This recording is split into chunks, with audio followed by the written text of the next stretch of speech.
Сәлем оқырмандар, бүгін сіздермен дәл осындай пайдалы әрі жеңіл тауық сорпасын дайындаймыз.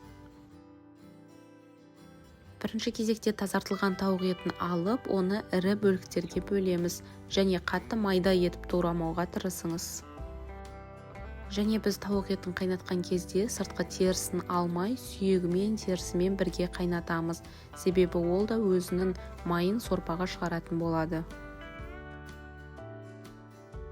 Келесі кезекте ыдысқа керек мөлшерде су құйып, оның үстінен туралған тауық етін салып, жоғарғы отта қайнатамыз. Етті қазанға салғаннан кейін көкөністерді турауға кірісеміз. Бізге сәбіз, пияз, редька және картоп қажет болады. Осылай ірі бөліктерге бөліп, бірінші турап аламыз. Бұл өнімдерді ғана пайдалану міндетті емес, өзіңіз қалаған басқа да көкөністерді қоссаңыз болады. Картопты тураған кезде басқа көкөністерге қарағанда оны ірі етіп турауға тырысыңыз, себебі басқа өнімдердің барлығы пісіп, кеспеміз дайын болғанға дейін картоп қатты езіліп кетуі мүмкін.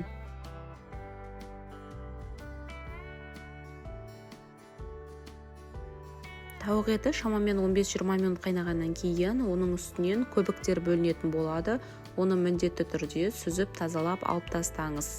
Және көбігі шыққаннан кейін астын басып, орташа отта пісіреміз, себебі қатты қайнаған жағдайда біздің етіміз қатайып кетуі мүмкін. Қайнап жатқан сорпаның үстіне бірінші пиязды, сәбізді және редьканы салып, барлығын бірге пісуге жібереміз.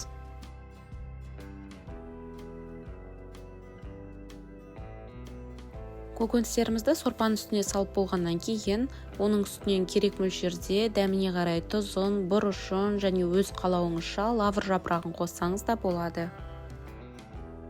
Міне шамамен жарты сағаттан кейін біздің тауық еті пісіп дайын болды және оны осылай бірінші сүзіп алып, турап қайтадан сорпаға салатын боламыз.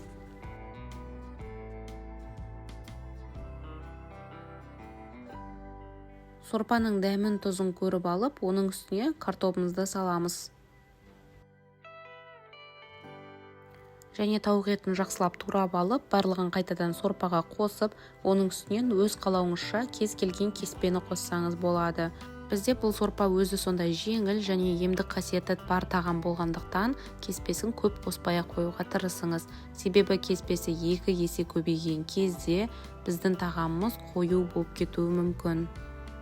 Кеспе мен картоп бізде шамамен 15 минуттан кейін дайын болады. Жоғары отта қайнатып пісіріп алғаннан кейін дәмін көріп, дастарханға ұсына берсеңіз болады.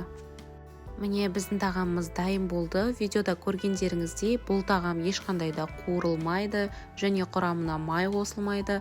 Сонымен қатар томат қосып та қажет емес. Сондықтан да бұл тағамымыз бізге сырқаттанып қалған жағдайда, не болмаса күн суықта дайындаған кезде таптырмайтын, құрамы витаминге бай тағамдардың бірі болып саналады. Міндетті түрде дайындап, күн суықта осы тағаммен жылынуға тырысыңыздар. Сіздермен болған Айгерім, арнаға жазылып қоюды ұмытпаңыздар.